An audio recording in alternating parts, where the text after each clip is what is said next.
La fin du séjour du prince Albert II de Monaco au Burkina Faso, une visite qui s'achève par la signature de plusieurs accords de coopération. 5 centrales syndicales prêtes pour le Haut Conseil du dialogue social. Elles disent être représentatives du monde du travail et veulent siéger au Haut Conseil malgré les contestations de la CGTB, la Confédération Générale du Travail du Burkina. La révolte des populations de Kouba dans la commune de Koubri, elle réclame des logements. Le maire de Koubri est accusé de ne pas tenir ses promesses de campagne.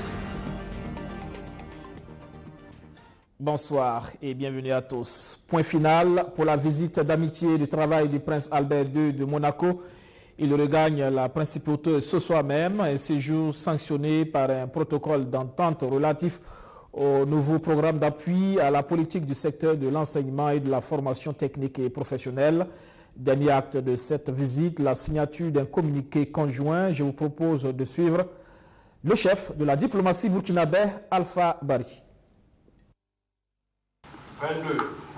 En marge de la visite du prince souverain Albert II de Monaco au Burkina Faso, les experts des deux pays, dans le cadre de la deuxième session de la commission mixte de coopération entre le Burkina Faso et la principauté de Monaco, ont discuté sur l'état de leur coopération et les sujets d'intérêt commun.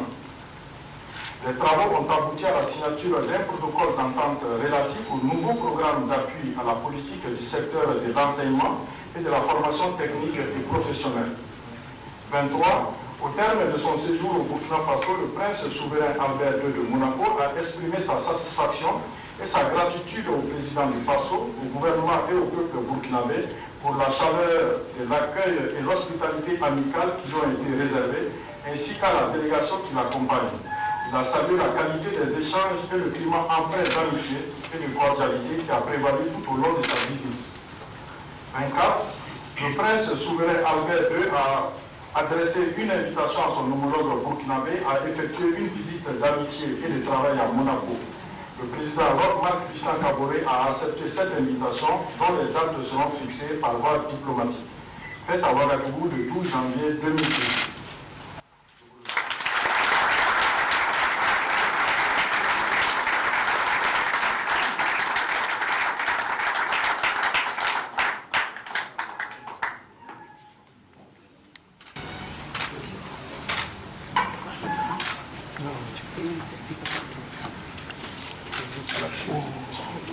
Mesdames, Messieurs, c'était la teneur du communiqué conjoint avec...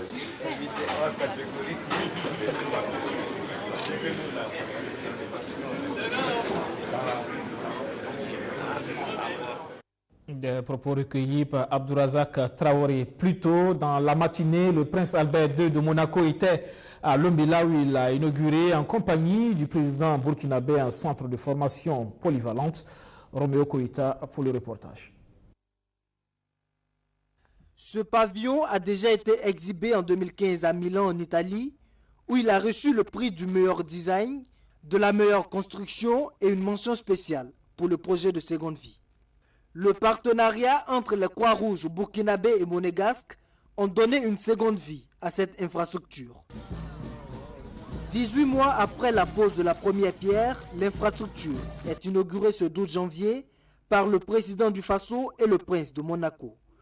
Au-delà de la Croix-Rouge, ce projet est aussi le résultat d'une coopération fructueuse entre l'État burkinabé et la principauté de Monaco. À très court terme, le complexe de Lumbila procurera du travail et favorisera l'insertion professionnelle de la population locale. Il assurera des formations professionnelles qualifiantes dans les domaines de l'hôtellerie et de la restauration notamment. Enfin, il permettra aux acteurs et aux sociétés nationales de Croix-Rouge d'Afrique de l'Ouest de se former à un haut niveau de premier secours, y compris au secours nautique. Il assurera de plus des revenus réguliers à la Croix-Rouge burkinabé. En résumé, le centre de Lumbila déclinera avec succès, je l'espère, les diverses facettes d'un développement intégré et durable. Bâti sur une superficie de 6,5 hectares, le centre de formation polyvalent de Lumbila est composé d'un pavillon, d'un centre de secours nautique doté d'une piscine semi-olympique qui permettra de sensibiliser les enfants et adultes aux risques liés au milieu aquatique. La formation en hôtellerie et en restauration est assurée par le groupe Azalaï.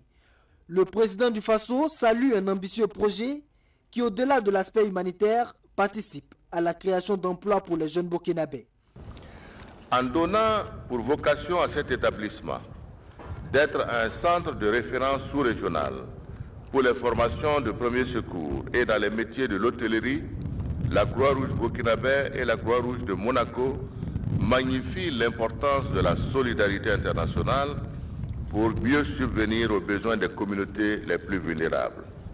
Ce centre, qui sera mis à contribution pour la formation des jeunes leaders dans le secteur humanitaire, participe également de notre politique de création d'emplois pour les jeunes. Les visiteurs du jour ont eu droit à une séance de démonstration pratique des premiers gestes de secours.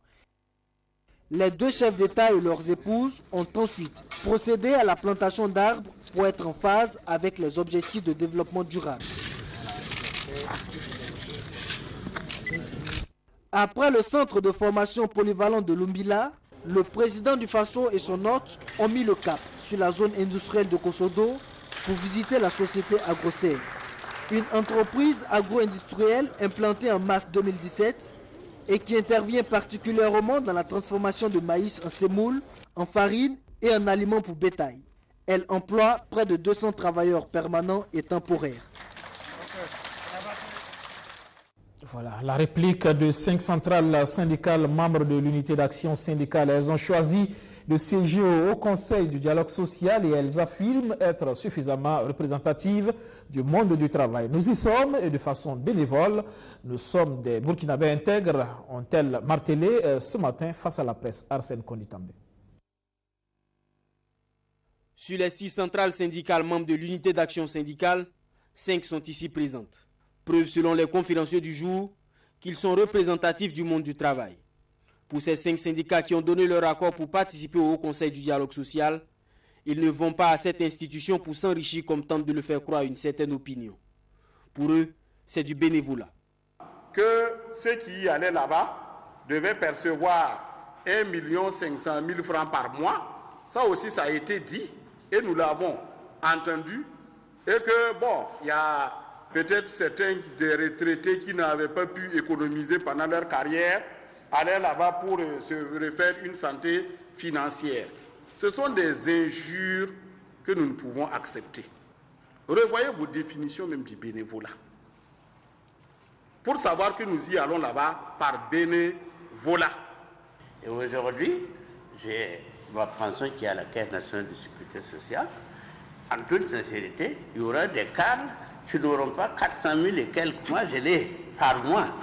400 000. Hein. Le Haut Conseil du dialogue social, une organisation censée apaiser la fronde sociale, mais sa mise en place fait polémique. Pour ces syndicats, leur participation à ce Haut Conseil ne doit pas faire débat. C'est selon eux un acquis de l'unité d'action syndicale lors de la rencontre gouvernement syndicat de 2016. Le gouvernement accède à une doléance et nous nous mettons à le décrier, à dire que c'est une structure de trop budgétivore de surcroît. Les conférenciers du jour affirment être solidaires des enseignants en lutte pour l'amélioration de leurs conditions de vie et de travail.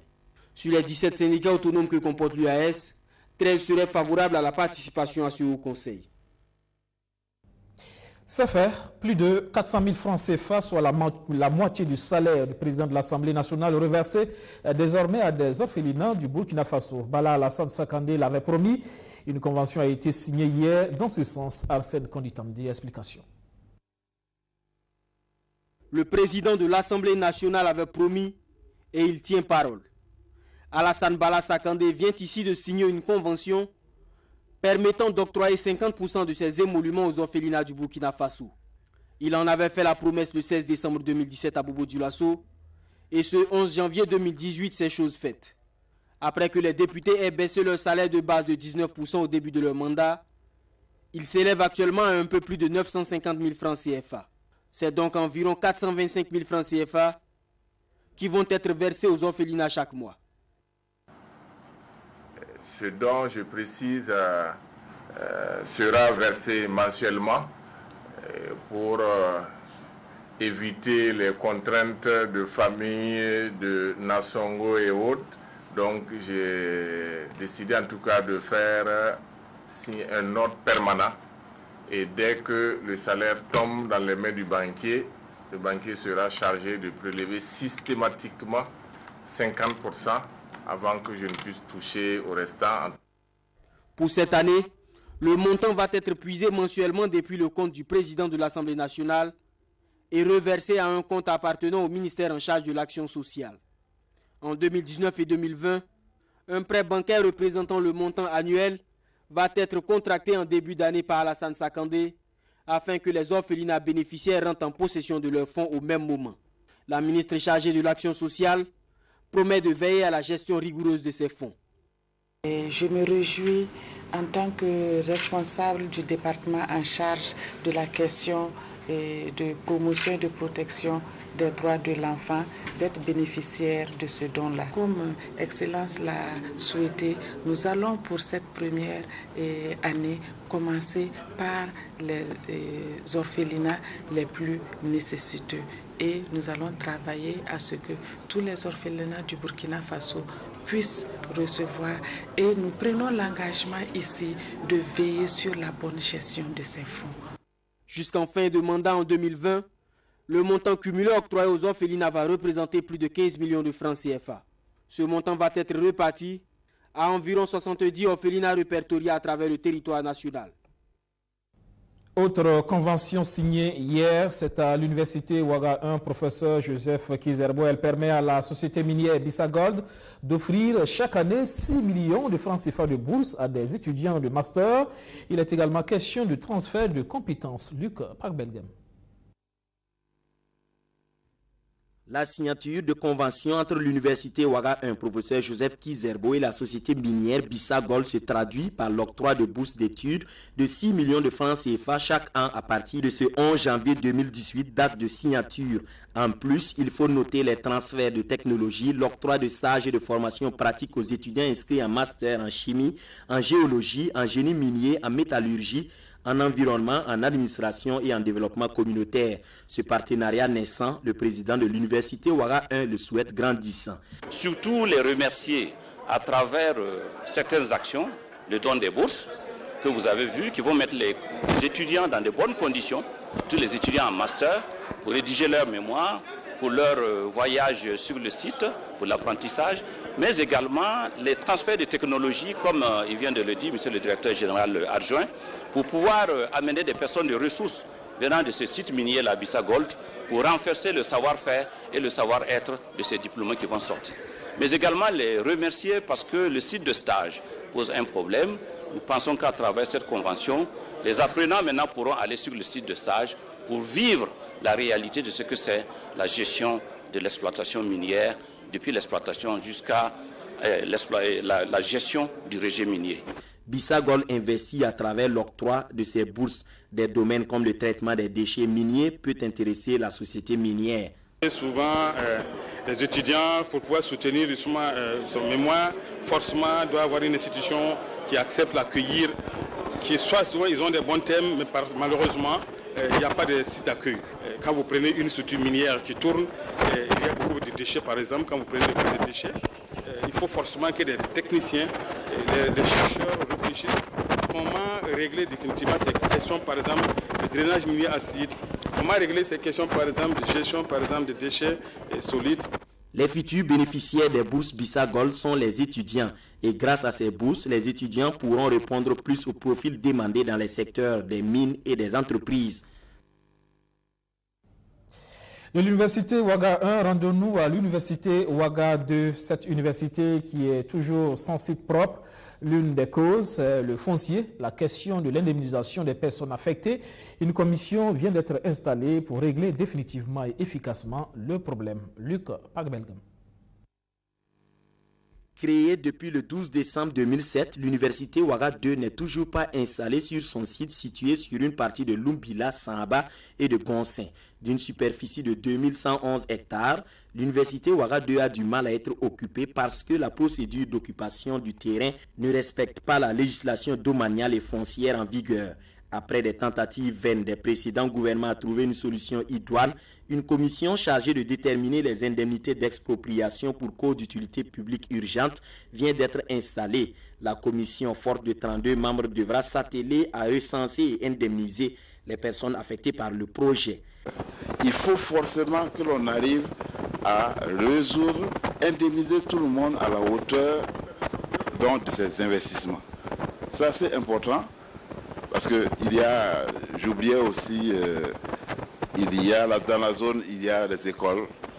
Nous avons les représentants donc, de l'action sociale qui est là, les représentants du ministère des Éducations, pour voir dans quelles conditions nous allons pouvoir résoudre au mieux sans que les élèves aient des difficultés pour la rentrée prochaine ou alors la rentrée de 2019.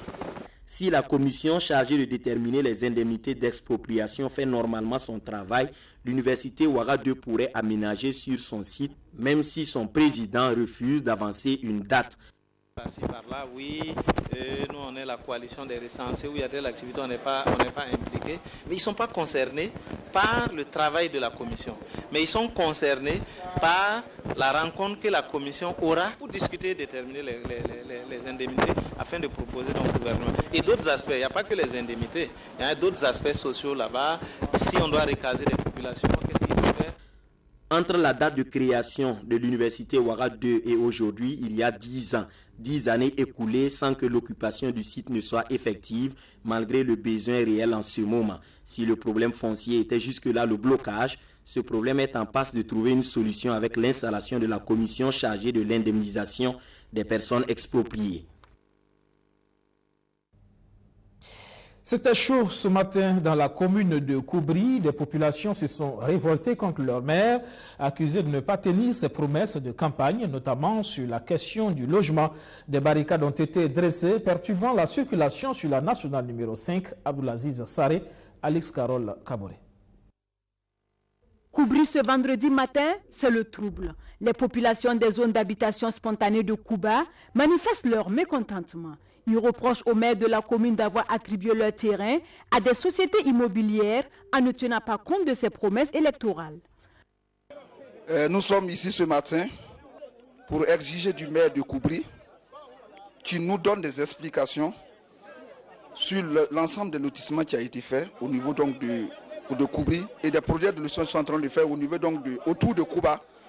Il nous avait promis que lorsqu'il serait maire, il allait lotir le village, qui est son propre village.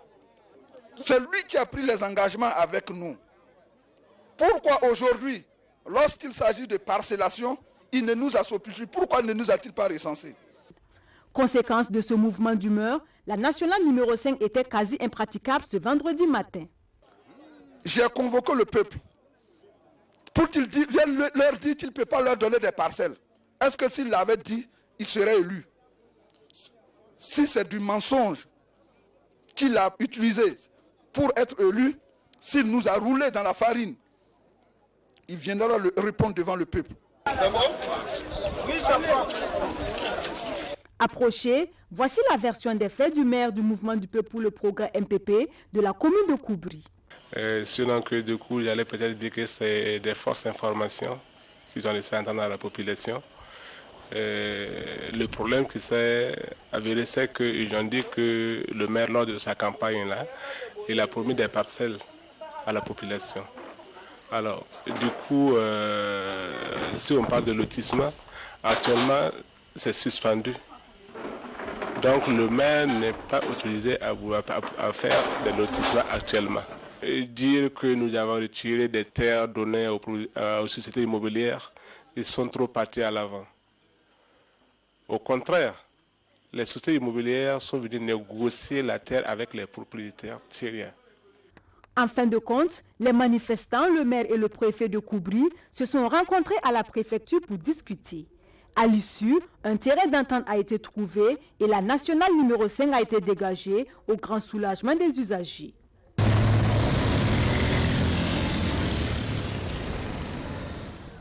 À l'étranger, l'ancien président malgache Marc Ravalomanana veut revenir au pouvoir. Il affirme qu'il sera candidat à la prochaine présidentielle malgré sa situation judiciaire. Marc Ravalomanana veut reconquérir le palais présidentiel malgache. L'ancien président de l'île a fait savoir qu'il sera sur la ligne de départ pour la présidentielle prévue cette année dans son pays. Ravalomanana n'exclut d'ailleurs pas de composer avec l'ancien président de la transition, Andy Rajoelina, son tombeur en 2009. Si Rajoelina voulait me voir et faire encore avec moi, je suis prêt. Pas de problème. Je le connais depuis longtemps. Il est businessman aussi. Il était businessman. Malgré non, je dis tout. Mais son casier judiciaire pourrait jouer les troubles faits. Ravalomanana a été en effet condamné en 2009 aux travaux forcés à perpétuité pour la mort d'une trentaine de manifestants tués devant le palais présidentiel. Je n'accepte pas, la SADC, les Nations Unies et l'Union Européenne n'acceptent pas ma condamnation par rapport au 7 février parce que le tribunal qui m'a jugé n'avait pas suivi les procédures et n'était pas compétent. Reste à savoir si la justice suivra, mais l'ancien exilé d'Afrique du Sud n'a qu'une idée en tête depuis son retour en 2014 au pays, le palais présidentiel. Fin de cette session d'information. Merci de l'avoir suivi. 20h15, c'est Rianata Wina qui vous retrouve pour le journal La Langue Nationale Mori. Et puis à 21h, John William Somda sera là pour le sport. Excellent suite de programme sur notre chaîne. Bonsoir.